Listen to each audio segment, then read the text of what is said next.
जय श्री कृष्णा। राधे राधे।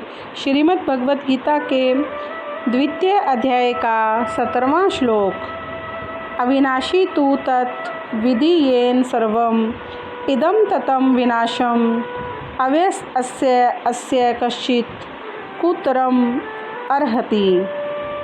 जो सारे शरीर में व्याप्त है उसे ही तुम अविनाशी समझो। उस अव्यय आत्मा को नष्ट करने में कोई भी समर्थ नहीं है। तात्पर्य: इस श्लोक में संपूर्ण शरीर में व्याप्त आत्मा की प्रकृति का अधिक स्पष्ट वर्णन हुआ है। सभी लोग समझते हैं कि जो सारे शरीर में व्याप्त है वह चेतना है। प्रत्येक व्यक्ति को शरीर में किसी अंश या पूरे भाग में सुख दुख का अनुभव होता है, किंतु चेतना की यह व्याप्ति किसी के शरीर तक ही सीमित रहती है। एक शरीर के सुख दुख का बोध दूसरे शरीर को नहीं होता। फलतः प्रत्येक शरीर में व्यष्टि आत्मा है और इस आत्मा की उपस्थिति का लक्षण व्यष्टि चेतना द्वारा परिलक्षित होता है। इस आत्मा को बाल के अग्र भाग के 10,000वें भाग के तुल्य बताया जाता है। आत्मा का प्रत्येक कण भौतिक परमाणुओं से भी छोटा है और ऐसे असंख्य कण हैं। यह अत्यंत लघु आत्मस्फुलिंग भौतिक शरीर का मूल आधार है और इस आत्मस्फुलिंग का प्रभाव सारे शरीर में उसी तरह व्याप्त है जिस प्रकार किसी औषधि का प्रभाव व्याप्त रहता है। आत्मा की यह धारा सारे शरीर में चेतना के रूप में अनुभव की जाती है और यही आत्मा के अस्तित्व का प्रमाण है। सामान्य से सामान्य व्यक्ति भी समझ सकता है कि यह भौतिक शरीर चेतना रहित होने पर मृतक हो जाता है और शरीर में इस चेतना को किसी भी भौतिक उपचार से वापस नहीं लाया जा सकता।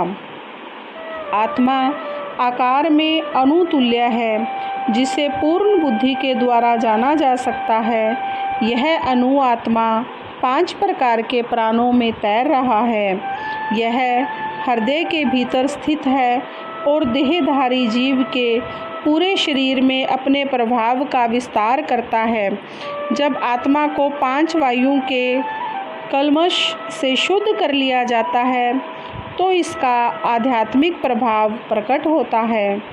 हठ योग का प्रयोजन विविध आसनों द्वारा उन 5 प्रकार के प्राणों को नियंत्रित करना है जो आत्मा को घेरे हुए है। यह योग किसी भौतिक लाभ के लिए नहीं अपितु भौतिक आकाश के बंधन से अणु आत्मा की मुक्ति के लिए किया जाता है। इस प्रकार अणु आत्मा को सारे वैदिक साहित्य ने स्वीकारा है और प्रत्येक बुद्धिमान व्यक्ति अपने व्यवहारिक अनुभव से इसका प्रत्यक्ष अनुभव करता है। केवल मूर्ख व्यक्ति ही इस अणु आत्मा को सर्वव्यापी विष्णु तत्व के रूप में सोच सकता है। अणु आत्मा का प्रभाव पूरे शरीर में व्याप्त हो सकता है। मुंडूक उपनिषद के अनुसार यह अणु आत्मा प्रत्येक जीव के हृदय में स्थित है और चूंकि भौतिकी विज्ञान इस अणु आत्मा को माप सकने में असमर्थ है, अतः उनमें से कुछ यह अनुभव करते हैं कि आत्मा है ही नहीं।